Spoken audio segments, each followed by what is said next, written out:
APSC group 1 పరీక్షల్లో జరిగిన అక్రమాలపై TDP serious గా ఉంది. గ్రూప్ 1 పై పోరాటం చేయడమే కాకుండా గవర్నర్ను కలిసి బాధ్యులైన అధికారులపై చర్యలు తీసుకోవాలని కోరాలని నిర్ణయించింది. అధికారంలోకి వచ్చిన వెంటనే పూర్తిస్థాయి దర్యాప్తు జరుపుతామని టీడీపీ అధినేత చంద్రబాబు స్పష్టం చేశారు. బాధ్యులైన అధికారులను వదిలిపెట్టేది లేదని చంద్రబాబు హెచ్చరించారు.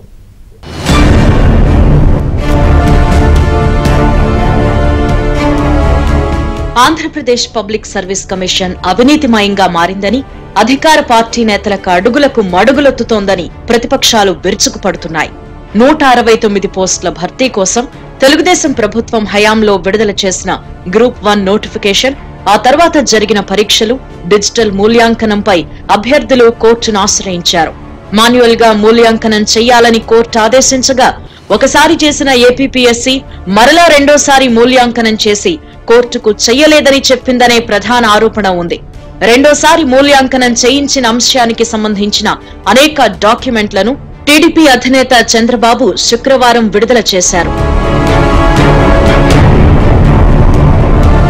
వాల్యుయేషన్ చేయించిన సిబ్బందితో పాటు మంగళగిరి హైలాండ్ సెంటర్లో వాల్యుయేషన్ కేంద్రాన్ని ఏర్పాటు చేసి భద్రత కూడా ఏర్పాటు చేయాలని గుంటూరు ఎస్సీకి రాసిన లేఖను చంద్రబాబు విడుదల చేశారు.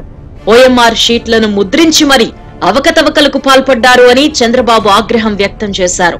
ఏపీఎస్సీ ఇన్ఛార్జిగా ఉన్న ప్రస్తుత intelligence IG PSR Anjaneyulu, chairman గా ఉన్న గౌతమ్ సవాంగ్లు పోస్టులకు అనర్హులు అంటూ చంద్రబాబు ఫైర్ అయ్యారు.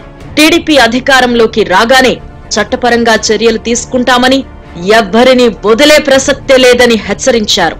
అవసరమైతే సిబిఐ విచారణ చేయాలని చంద్రబాబు డిమాండ్ చేశారు. మొదట మీరు డిజిటల్ చేశారు కాబట్టి తప్పని హైకోర్టు మొట్టికాయలేసి వాతలు పెట్టి ఈ ప్రభుత్వాన్ని మళ్ళీ వాల్యుయేషన్ చేయమన్నారు. మాన్యువల్ వాల్యుయేషన్ చేయమన్నారు. మాన్యువల్ వాల్యుయేషన్ చేసి దాన్ని తప్పిపెట్టారు. ఎందుకంటే వీళ్ళకి అమ్ముడు పోలేదు. వీళ్ళకి కావాల్సిన మనుషులు రాకపోతే అది కప్పిపుచ్చి అక్కడి నుంచి ఇతను చైర్మన్ అయిన తర్వాత తాడేపల్లి కొంపలో తయారు చేసిన లిస్టుకి ఆదేశాలు వచ్చాయి వాళ్ళకు. అంటే పిల్లల పట్ల వాళ్ళ భవిష్యత్తుకు మరణ శాసనాలు అక్కడ తయారు చేశారు ఈ దుర్మార్గులు. తయారు చేసి ఆ లిస్ట్ వస్తే ఈ పెద్ద మనిషి ఆల్ ఇండియా సర్వీస్ అన్ఫిట్, ఇలాంటి పెద్ద మనిషి దాన్ని అమలు చేసి మూడోసారి వాల్యుయేషన్ చేస్తాడు. ఏమనాలండి వీళ్ళని? ఏం చెప్పాలి వీళ్ళకు? రేపనే మాట లేదు. దుర్మార్గుడు ఒక సైకో ఏం చెప్తే చేసేస్తారు. టీడీపీ అనుబంధ విభాగాలైన తెలుగు యువత, తెలుగు విద్యార్థి విభాగాల వారు ఏపీఎస్సీ కార్యాలయాన్ని ముట్టడించేందుకు ప్రయత్నించారు.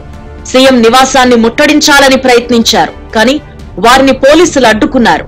మరోవైపు ఏపీఎస్సీ రాజ్యాంగబద్ధ సంస్థ కావడంతో ఎట్టి పరిస్థితుల్లో గవర్నర్ ను కలిసి గ్రూప్ 1 పరీక్షల్లో జరిగిన అవకతవకలపై తగిన చర్యలు తీసుకోవాలని టీడీపీ బృందం కోరనుంది. టీడీపీ అధికారంలో ఉన్న సమయంలో నిజాయితీ పరులను బోర్డు సభ్యులుగా నియమించడమే కాకుండా బోర్డు చైర్మన్ గా నిబద్ధత కలిగిన ఉదయ్ భాస్కర్ ను నియమించామని చంద్రబాబు గుర్తు చేసుకున్నారు. ఉదయ్ భాస్కర్ ను చైర్మన్ గా తొలగించే వరకు పిఎస్ఆర్ ఆంజనేయులు వెంటాడారు అని ఆరోపించారు. గౌతమ్ సవాంగ్ గతంలో నిజాయితీ పరుడుగా ఉన్నారు అని, కానీ వైసీపీ అధికారంలోకి వచ్చిన తర్వాత డీజీపీ పదవి బాధ్యతలు స్వీకరించి రాజధానిలో తనను కొంతమంది అడ్డుకుంటే నిరసన వ్యక్తం చేసే హక్కు ప్రజలకుంటుంది అని చెప్పిన అధికారి గౌతమ్ సవాంగ్ అని గుర్తు చేశారు చంద్రబాబు. ఇప్పుడు నేను ఒకటి అడుగుతున్నా, ఈ ఇద్దరు గ్రేట్ పీపుల్ ఏం చేయాలి? వెళ్ళి రాష్ట్ర ప్రజానికి మీరే నిర్ణయించుకోవాలి. ఈయన ఇప్పుడంతా ఇంటెలిజెన్స్.